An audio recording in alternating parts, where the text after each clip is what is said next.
मित्रों, नमस्कार। अभी श्रमिक स्पेशल ट्रेनें जिस प्रकार मनमाने तरह से इधर उधर भाग रही है, इसकी सारी दुनिया में शायद कोई कल्पना भी नहीं कर सकता। मजाक में कहा जा रहा है कि मोदी जी ने आत्मनिर्भरता का जो नारा दिया, उसे पता नहीं किसी जैविक प्राणी ने कुछ समझा या नहीं समझा, लेकिन ट्रेन की तरह की एक अजैविक चीज़ ने जरूर उसे आत्मसात किया है और वे अब अपनी मनमानी दिशा में दौड़ने लगी है। उन पर किसी का कोई नियंत्रण नहीं है। अनोखा दृश्य है। और सबसे दिलचस्प बात यह है कि मोदी जी को, उनकी सरकार को, उनके रेल मंत्रालय को इस बात की चिंता भी नहीं है कि आखिर ऐसा हो कैसे रहा है। कहीं की ट्रेन कहीं चली जा रही है। 40 से भी ज़्यादा ट्रेनों के बारे में ये समाचार इस प्रकार के आए हैं। 80-80, 90-90 घंटे की देरी से चल रही है। और जिस प्रकार की दुर्दशा इन ट्रेनों में मजदूरों की हो रही है, किसी को जानना हो तो रवीश कुमार के देश की बात प्राइम टाइम के कार्यक्रमों को देख ले, पता चल जाएगा कि किस प्रकार से जानवरों की तरह उनके साथ सलूक किया जा रहा है। और सोशल डिस्टेंसिंग वगैरह के मामले तो बिल्कुल ताक पर रख दिए गए हैं। जिस प्रकार से रवीश कुमार के कल के कार्यक्रम में ये दिखाया गया था कि माल की तरह ट्रेन के डब्बों में लोगों को लाद दिया गया है। और उधर पीयूष गोयल अपने ट्विटर अकाउंट से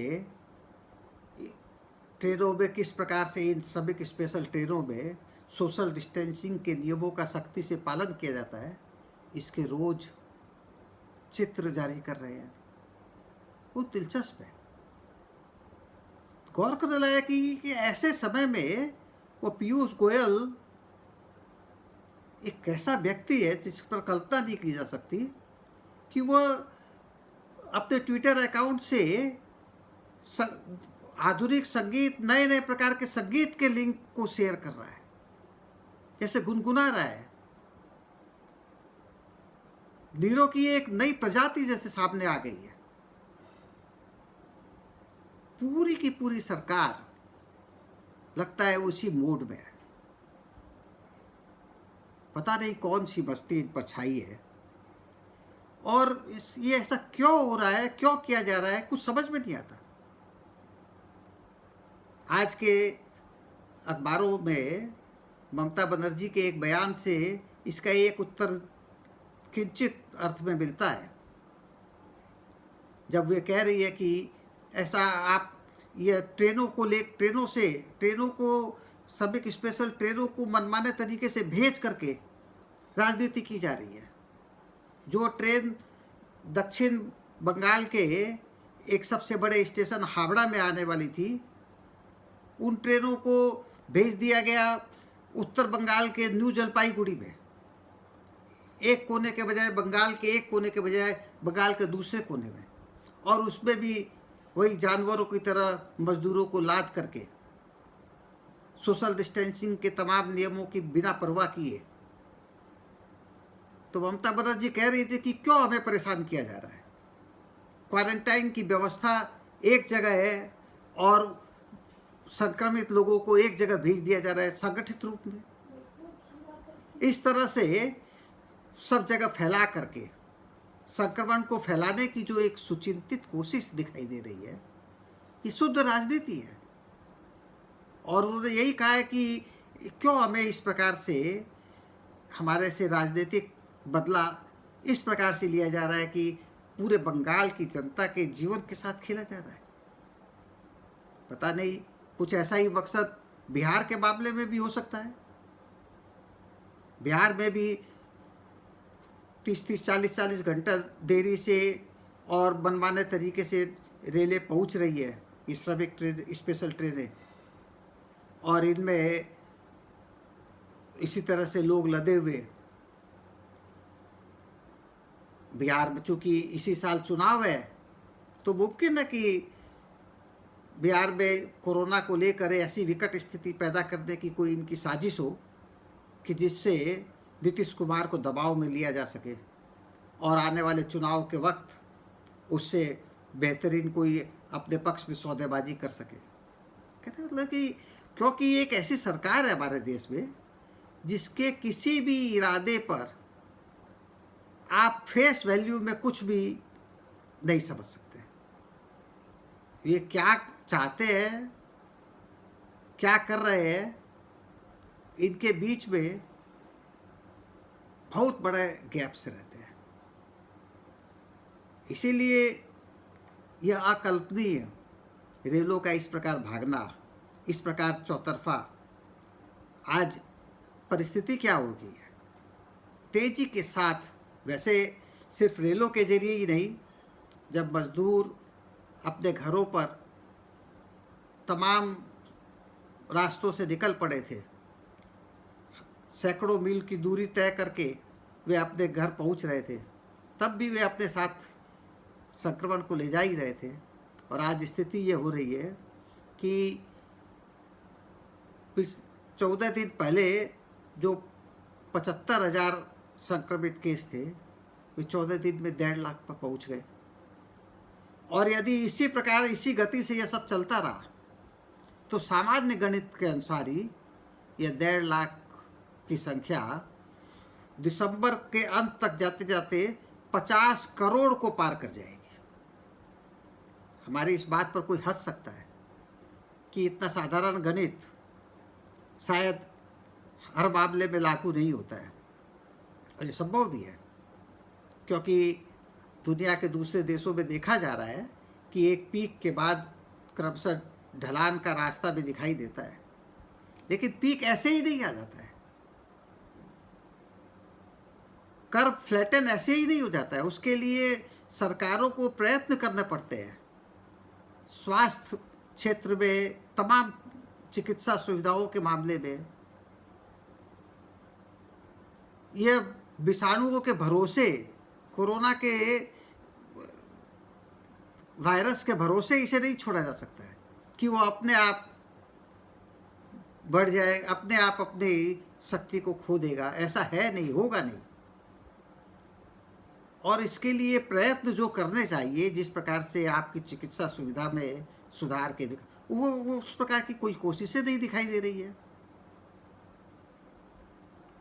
आज अमेरिका ने या यूरोपीय देशों में, उनके पास बेशुमार आर्थिक शक्ति है और वे स्वास्थ्य सुविधाओं वगैरह में विकास भी कर पा रहे हैं साथ साथ।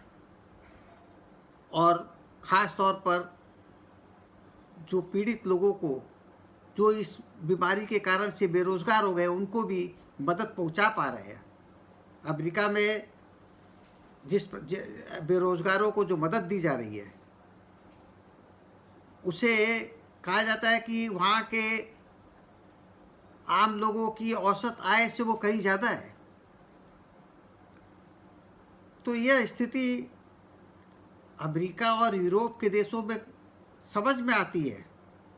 आज वहाँ पर यूनिवर्सल बेसिक इनकम की बात चारों ओर की जाने लगी है, लेकिन क्या यह चीज़ भारत में, लैटिन अमेरिका के देशों में संभव है? अमेरिका के पद चिन्हों पर चल रहा है वो ब्राज़ील का जैरो बोल्सोनारो, ब्राज़ील का राष्ट्रपति, एक भ्रष्ट और तानाशाह बना हुआ राष्ट्रपति। और उसने क्या स्थिति पैदा कर दी है ब्राज़ील में। आज अमेरिका के बाद दूसरे नंबर पर ब्राज़ील में संक्रमित लोगों की संख्या है। अमेरिका में संक्रमित रोगियों की संख्या 17 लाख को पार कर चुकी है, 1 लाख से अधिक लोगों की मृत्यु हो चुकी है। तो दूसरे नंबर में ब्राज़ील है, जहाँ 4,20,000 संक्रमित रोगी हो गए हैं और मरने वालों की संख्या 25,000 को पार कर चुकी है। और जिस तेज़ी से वहाँ ये फैल रहा है, कोई नियंत्रण दिखाई नहीं दे रहा है कि उसमें कोई नियंत्रण होगा। और वहाँ का राष्ट्रपति लॉकडाउन के विरुद्ध प्रदर्शन कर रहा था पिछले दिनों, रास्ते में उतरा हुआ। उसके परिणाम सामने है। आज हमारे यहाँ क्या स्थिति है? हमारे यहाँ स्थिति यह है कि जिस समय ये कोरोना का संकट पैदा हुआ, उसके पहले से ही हमारे देश की अर्थव्यवस्था की हालत खराब थी। बेरोजगारी अपने चरम 45 साल में सबसे चरम स्तर पर पहुंच चुकी थी। कल कारखाने, उद्योगों का विकास रुका हुआ था। तो ऐसे समय में जब कोरोना की चुनौती पैदा हुई, तो सोचने की ज़रूरत थी इस बात की कि इससे निपटने का रास्ते के आर्थिक परिणामों को कैसे आप अपने दिमाग में नहीं लेते हैं।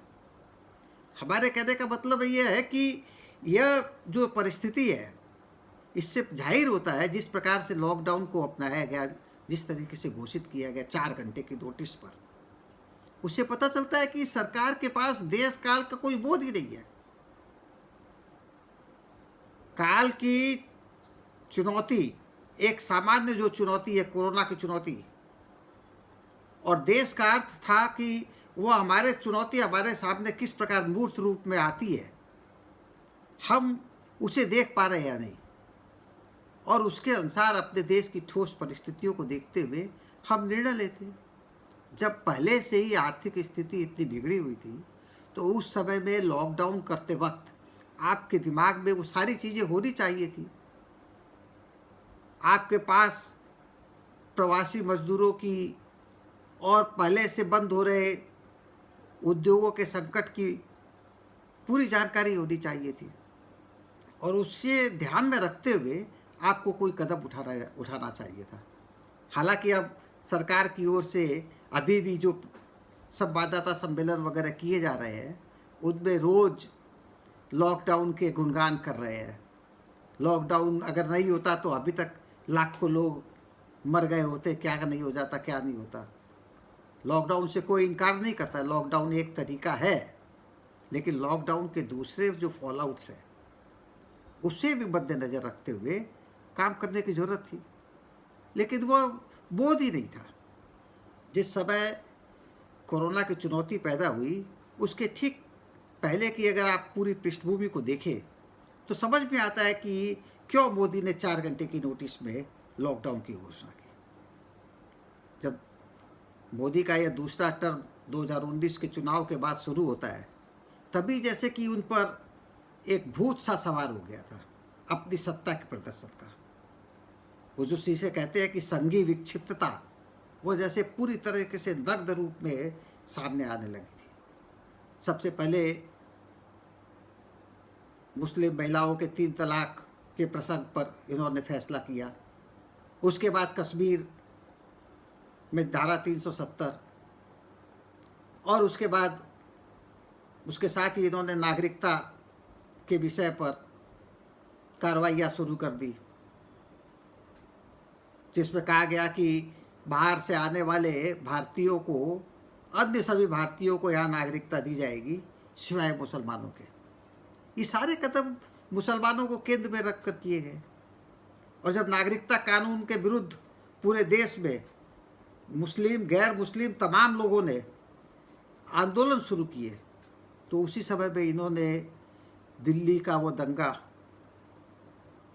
जिसे गुजरात के 2002 के प्रयोग की एक पुनरावृत्ति के रूप में देखा जाता है, बिल्कुल सही देखा जाता है, वो हमने देखा, जिसके कारणों पर आज भी कोई जांच नहीं की गई है।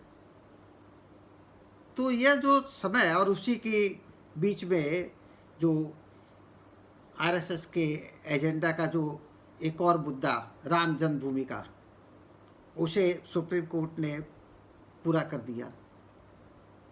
मनमाने तरीके से, बिल्कुल स्वेच्छाचारी तरीके से उन्होंने उस भूमि को, जैसे कि कोई भारत में सेकुलर स्टेट ना हो, कोई धर्म आधारित राज्य हो, उसके अनुसार जो है उस ज़मीन को बहुसंख्यक समुदाय को सौंप दिया गया।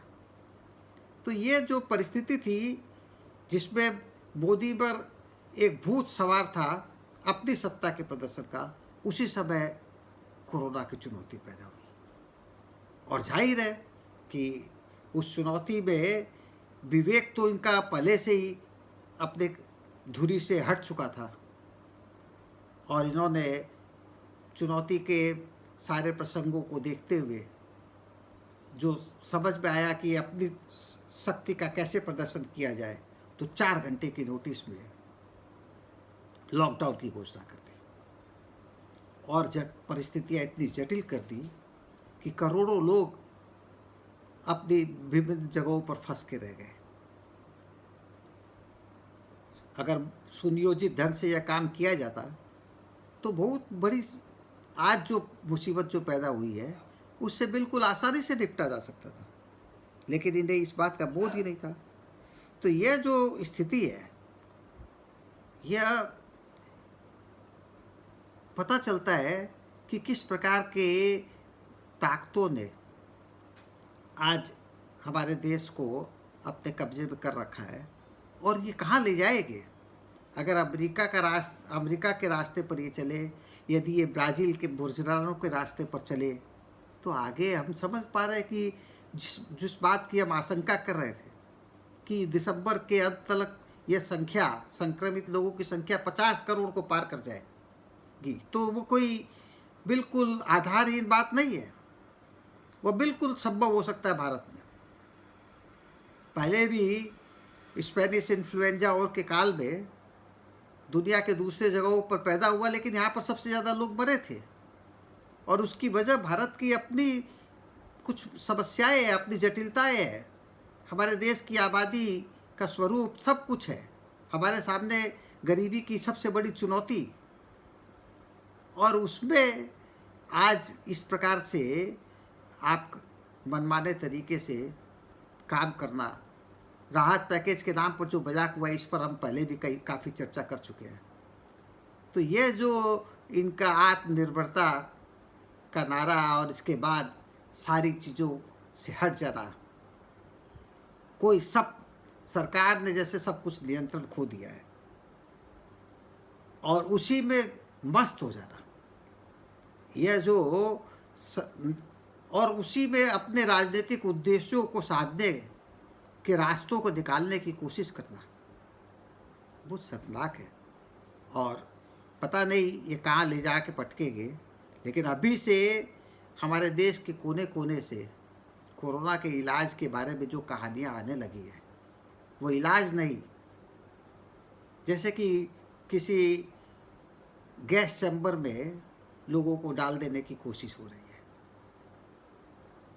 अगर किसी को किसी अस्पताल में ले जाया जाता है, ऐसी कहानियाँ आ रही है, तो वो कब कैसे दम तोड़ देता है, किसी को कोई सूचित नहीं किया जाता है।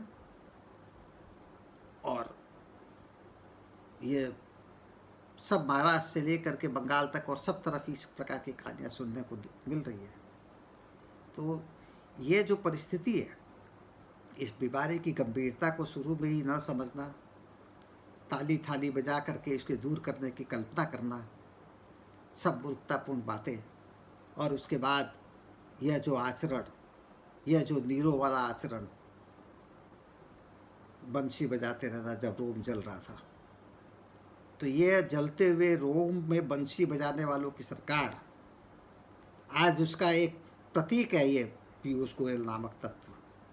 हालांकि मोदी जी खुद भी वैसे ही लगते हैं। पता नहीं कब ये संभव है कि अभी जब लॉकडाउन हटाने का इन पर भूत सवार हुआ है, तो बोर्जरानों की तरह ये भी कोई लॉकडाउन विरोधी प्रदर्शन में उतर पड़े, ये बातें करने लग जाए जैसे कि लॉकडाउन जो इन्होंने लागू नहीं किया, किसी और ने लागू किया। तो ये जो स्थितियां है, एक प्रकार के तुगलकी शासन की जो परिस्थितियाँ, इसकी जो कीमत हमारे देश को चुकानी पड़ेगी, इसकी हम कल्पना नहीं कर पा रहे हैं। हम तो, क्योंकि ये पूरी तरीके से बदहवास सरकार है और इसके किसी भी कदम के बारे में कुछ पहले से अनुमान करना बहुत मुश्किल है। इसके सारे भक्तजन जो है वो लगे हुए हैं तमाम प्रकार की गंदगियों को करने में, और राजनीतिक इस कोरोना के संकट से राजनीतिक लाभ उठाने के लिए इनकी सारी कोशिशें चल रही है। हमने देखा जमात का मसला उठाया इन्होंने, उसमें भी वही हिंदू मुस्लिम, और आगे पता नहीं और क्या क्या करेंगे। तो ये जो स्थिति है इसके बारे में बहुत सतर्क होने की ज़रूरत है, और इनके एक एक चीज़ को, इनके एक एक कारनामों को पूरी तरीके से एक्सपोज करते रहने की ज़रूरत है। आँख बूंद करके इनसे मुकाबला नहीं किया जा सकता, इनके भरोसे देश को नहीं छोड़ा जा सकता। नमस्कार।